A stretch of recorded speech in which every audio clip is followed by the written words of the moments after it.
hot take. I like the new CBA.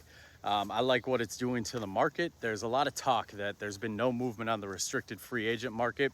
You know, Josh Giddey, Jonathan Kuminga, Cam Thomas, they haven't even got offers yet. And people are saying that's a bad thing. It's taking away the middle class of the NBA, yada, yada, yada. I kind of like it. It is showing the true value of these players, and it's forcing teams to be a lot smarter with their money. In years past, Josh Giddey, Jonathan Kuminga, even Cam Thomas, they would have got max or near max rookie extensions off the rip just for putting up stats on their rookie deal. That's a bad way to do business. I mean, look at that contract Scottie Barnes signed. He didn't deserve that contract.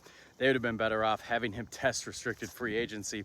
There's so many contracts in the past where you look at it and you're like, why are you paying this guy so much? I mean, look at the Chicago Bulls. They paid Patrick Williams, you know, sight unseen last year. And now that's a top 5 bad contract in the NBA.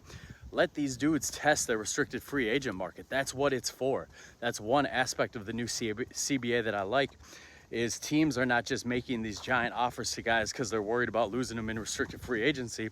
They're looking around and they're saying, hey man, there's really no teams out there with salary cap space. Any team that wants you is going to need to negotiate a sign and trade, in which case, worst case scenario, if we lose you, we're getting assets back anyway. So why wouldn't we let you test your market? You know, Josh Giddey was reportedly demanding $30 million a year from the Chicago Bulls. Now, I mean, he could take his qualifying offer and take his chances next year. That's really risky, especially when you take the injury risk into consideration and everything, and just what the market might look like next year. Or he might have to settle for something closer to $20 million a year, which is much closer to his value. Jonathan Kuminga, big loser in this process, reportedly turned down a $30 million a year offer from the Warriors before last season. Same thing, man. You're not getting anywhere near that. I mean, look at what Jalen Johnson signed for last offseason, and he's a guy who's actually put up stats and been a much better defender than Jonathan Kuminga. So for Kuminga to think that he should get more than that guy is insane. You should get at least $10 million a year less than that guy. So it's making these guys, these restricted free agents, actually discover their market or their value out on the open market.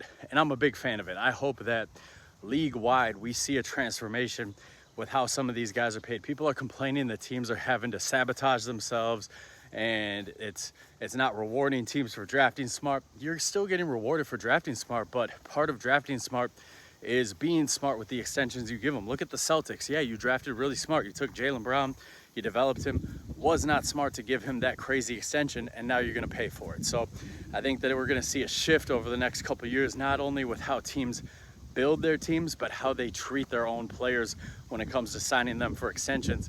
Not everybody's a max player, and maybe with this new CBA, we really see that maybe 10 to 15 guys in the NBA should be earning max money.